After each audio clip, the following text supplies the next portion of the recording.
Hello everyone, this is Srinivasa from Informatica GCS, and today I'm going to discuss about the topic on Kerberos connectivity for IIR. The agenda for today's topic is introduction to Kerberos, and following that will be the Kerberos setup, and we'll discuss about the parameters that we use for Kerberos connectivity with IIR, and we'll test the DB list connectivity with the demonstration. So what is Kerberos? As you might have heard about the Kerberos, it is a network protocol that uses a secret key cryptography to authenticate client-server applications. Kerberos requests an encrypted ticket via an authenticated server sequence to use services. A ticket granting ticket is sent to the ticket granting service server, which is required to use the same authentication server. The requester receives an encrypted TGS key with a timestamp and service ticket which is written to the requester and decrypted. The requester sends the TGS this information and forwards the encrypted key to the server to obtain the desired service. If all actions are handled correctly, the server accepts the ticket and performs the desired user service, which must decrypt the key, verify the timestamp, and contact the distribution center to obtain session keys. The session key is sent to the requester, which decrypts the ticket. If the keys and timestamp are valid, client-server communication continues, and also the TGS ticket is timestamped, which means it will have certain period of time where it is valid, the ticket is valid, and later it will disable. And for the Kerberos setup, where for IIR we need to actually install the latest IIR version, which is at the moment it is 10.1 HF1, and after that we need to apply a patch which will actually enable IIR Kerberos connectivity, which is IR 861. And after you apply the patch, the version output that you see is this 10.1 HF1 with the following timestamp. And these are the parameters that we need to modify for the odbc.ini file in the IIR, and these are the new cards that were added for the Kerberos authentication method. Note that the semicolon that is being used for the connect string UDB card to connect to UDB with Kerberos authentication requires a database directory entry that is enabled for Kerberos.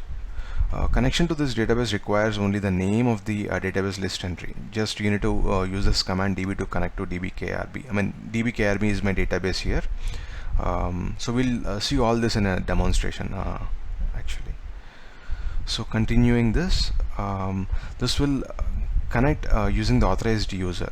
So for example, here I'm using KRB user as my authorized user for Kerberos, and I'll initialize the Kerberos Kerberos utility like kinit to be authorized. Internally, the IIR normally uses the information from the database connection string and uses SQL connect ODBC API call. This call uses the user ID, password, and server name extracted from the IIR connection string, and further details from SSI bin directory following odbc.ini. To protect user ID and password of the IIR, we also have another method that is called IIR dict, where you can actually use that for this encryption as well, but that is a different method actually. The connect attributes and the connect attributes only cards in odbc.ini specify a connection string to be used, and IIR will use the SQL driver connect ODBC API. The IIR string will provide the server name to look up the details from the SSA odbc.ini. The user ID, password in the connection string can be dummy, as they will not be used, because odbc.ini where dblist will be using that file, and it expects the user and the password to be there in the command. even though it doesn't use it. So this may be used for the Oracle and MS SQL. The connection string may need to be different depending on the platform, and currently we have tested this utility with Kerberos connectivity for Oracle database, and correspondingly the details and the wildcards might be changed. So to be continued to the next page. The connect attribute only card which mentions as yes instructs IAR to use only the text in the connect attributes. If it is not specified, then the value of the connect attributes will be appended. So in that case, the connection string will start with DSN. The full form of DSN is database source name, user ID, UID, password, where %s, u, and p are extracted from the IAR connection database connection string. Example is this one. So now let's go to the demonstration and in our Unix session. So now I have connected to a setup where the Kerberos authentication is set up here. So I'll try to connect to my super user.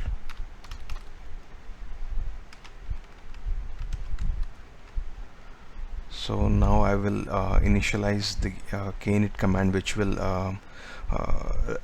renew the Kerberos ticket granting ticket.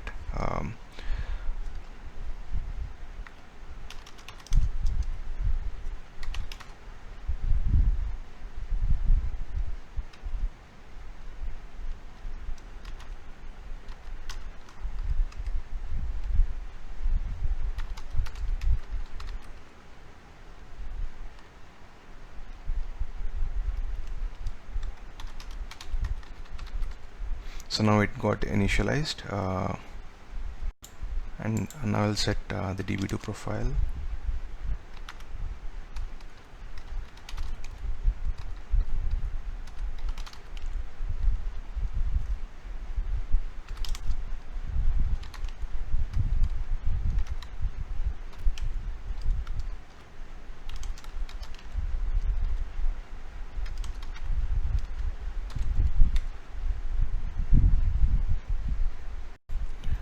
Now let's try to test the database connection with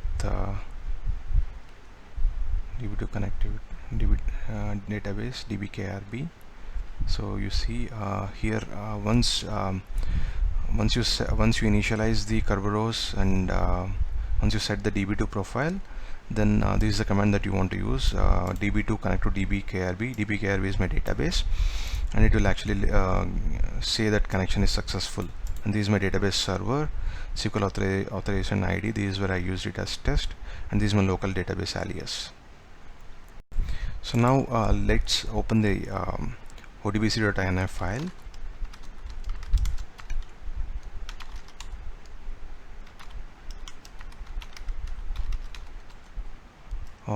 So this is how where we have added the wildcards, which are all being used for the Kerberos authentication method for the IAR. So normally we won't have these three wildcards. Actually, we doesn't need all these three wildcards for testing the DB list, because we'll pass the username and password. But in some organizations where they have their Kerberos authentication, they might need to use these wildcards so that they doesn't need to give any user ID or password. And so now I'm running my dblist command. So here currently I have given the user ID and password, but what I'm going to do is I'm just going to remove them.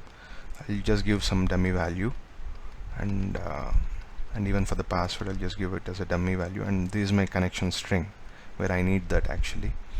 So when I pass this, it says connection successful. So basically I haven't given any user ID or password. It was actually using this ticketing method of the Kerberos, and it actually gave us the connection between the database and the IAR.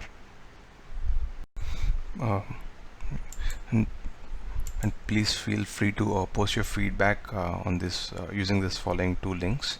And thank you so much for watching this video.